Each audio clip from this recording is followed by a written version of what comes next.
تو آئیے آج کے اس دلچسپ تجزیے میں ہم سیدھا چلتے ہیں شاندار پاسو گلیشیئر کی طرف۔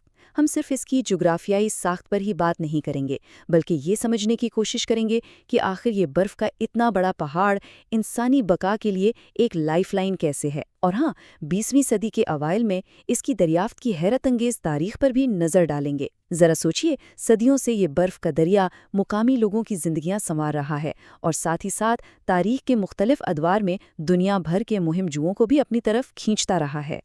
اب ذرا اس منظر پر غور کیجیے۔ پاسو چوٹی کے بالکل سائے تلے برف کا یہ ایک بے حد عظیم اور متحرک دریا بہہ رہا ہے، اور دلچسپ بات یہ ہے کہ یہ کوئی اکیلا گلیشیئر نہیں ہے، بلکہ یہ بتھورا مزداق کے ذیلی پہاڑی سلسلے میں بتھورا گلیشیئر اور دیگر کئی گلیشیئرز کے ایک بہت بڑے نیٹ ورک کے ساتھ جڑا ہوا ہے۔ برف کی یہ وسیع اور پیچیدہ چادر نہ صرف دیکھنے میں سحر انگیز ہے، بلکہ یہ اس مشکل ترین ماحول میں قدرت کی طاقت کا ایک زبردست مظاہرہ بھی ہے۔ اچھا، اس کی اہمیت کو گہرائی سے سمجھنے کے لیے پہلے یہ جاننا ضروری ہے کہ ہم اس وقت ہیں کہاں۔ ہم پاکستان کے خطے گلگت بلتستان کے ضلع ہنزا میں بہت اونچائی پر موجود ہیں۔ اگر میں اسے اور واضح کروں تو یہ اپر ہنزا کے علاقے میں، جسے گوجال بھی کہا جاتا ہے، پاسو گاؤں کے بالکل جنوب میں واقع ہے۔ یہ مقام اس لیے بہت اہم ہے کیونکہ اسی سے ہمیں سمجھ آتی ہے کہ یہ گلیشیئر ان دور دراز آبادیوں کی زندگی پر کتنا گہرا اور براہ راست اثر ڈالتا ہے۔ یہاں سب سے اہم نقطہ جو سمجھنے والا ہے وہ یہ ہے کہ اس پورے ماحول کا control north west Karakoram climatic regime کے پاس ہے۔ اب اس کا سیدھا سا مطلب کیا ہے؟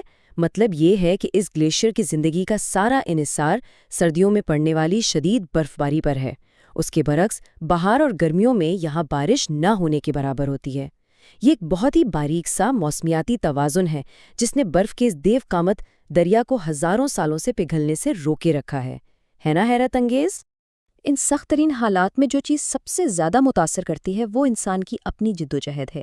سوچئے، صدیوں پہلے وہاں کے مقامی لوگوں نے اپنی فصلوں اور بستیوں کو زندہ رکھنے کے لیے ایک بے حد نفیس اور جدید آبپاشی کا نظام تیار کر لیا تھا۔ انہوں نے اپنی محنت اور ذہانت سے یہ سیکھ لیا کہ گلیشیئر سے پگھلنے والے اس قیمتی پانی کو جمع کیسے کرنا ہے اور اسے بخوبی تقسیم کیسے کرنا ہے۔ سچ پوچھئے تو یہ انسانی ذہانت اور قدرت کے درمیان دوستی کی ایک شاندار اور زندہ مثال ہے۔ اب یہ پورا نظام، جسے ہم ایک سوشیو ہائیڈرولوجیکل سسٹم بھی کہہ سکتے ہیں، کام کیسے کرتا ہے؟ ہوتا یہ ہے کہ سب سے پہلے گلیشیئر کے مشرقی حصے پر آہستہ آہستہ برف پگھلتی ہے۔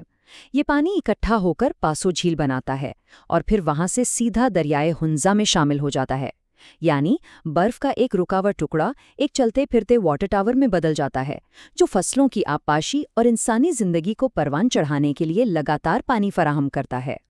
لیکن بات صرف مقامی کسانوں اور ان کی فصلوں تک محدود نہیں ہے۔ برطانوی نو آبادیاتی دور میں یہ سخت لیکن خوبصورت زمین ایک ایسا پراسرار محاذ بن گئی تھی جس نے دنیا بھر کے پرجزمہ مہم جوؤں اور سرویئرز کو اپنی جانب کھینچ لیا۔ ان ابتدائی سفر کرنے والوں نے قراقرم کے اس دور دراز علاقے کو کھنگالا اور پاسو گلیشیئر کے بارے میں پہلی بار انتہائی قیمتی معلومات کو دستاویزی شکل دی، جس سے پوری دنیا کو اس خطے کے بارے میں جاننے کا موقع ملا۔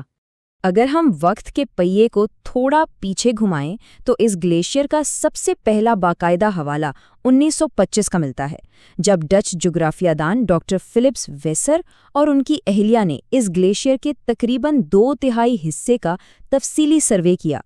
پھر 1930 میں برف کے بالکل اوپر پتھروں کا ایک چھوٹا سا مینار بنایا گیا، اور حیرت کی بات دیکھیے، یہ مینار اپنی جگہ پر بالکل محفوظ رہا، یہاں تک کہ 2 سال بعد جب برٹش سرویئرز وہاں پہنچے تو وہ بالکل ویسا ہی کھڑا تھا۔ چونکہ 1930 میں بنایا گیا وہ پتھروں کا مینار 1932 تک اپنی جگہ سے 1 انچ بھی نہیں ہلا تھا، اس لیے مئی 1932 میں میجر ٹریولین اور کیپٹن بیرکلے نے یہ نتیجہ اخذ کیا کہ گلیشیئر اپنی جگہ پر مکمل طور پر مستحکم ہے۔ اسی مشاہدے کی بنیاد پر انہوں نے برف کے اس عظیم الشان بلاک کو بڑی خوبصورتی سے صحت مند قرار دیا۔ یہ بالکل ایسا ہی تھا جیسے آپ کسی جاندار وجود کی بات کر رہے ہوں، جس کی صاف، شفاف اور سفید برف بغیر کسی خرابی کے اس کے آخری سرے تک پھیلی ہوئی تھی۔ اس پوری گفتگو کو سمیٹتے ہوئے ایک بہت ہی اہم اور فکر انگیز سوال سامنے آتا ہے جس پر ہم سب کو غور کرنا چاہیے۔ صدیوں سے انسان اور برف کے اس ماحول کا جو آپس میں گہرا رشتہ رہا ہے، اسے دیکھنے کے بعد سوال یہ پیدا ہوتا ہے کہ پاسو گلیشیئر کے اس زندگی بخش پانی اور ان آبادیوں کا مستقبل کیا ہوگا؟ جب ہم ماضی میں اس کے مستحکم رہنے کی کہانیاں سنتے ہیں اور صدیوں پرانے آبپاشے کے نظام کو دیکھتے ہیں تو سوچنے کی بات ہے، کیا آنے والے وقتوں میں بھی یہ توازن اور یہ صحت مند برف یوں ہی برقرار رہ سکے گی؟ یہ وہ سوال ہے جو آج کی اس گفتگو کے بعد ذہنوں میں ایک نئی جستجو چھوڑ جاتا ہے۔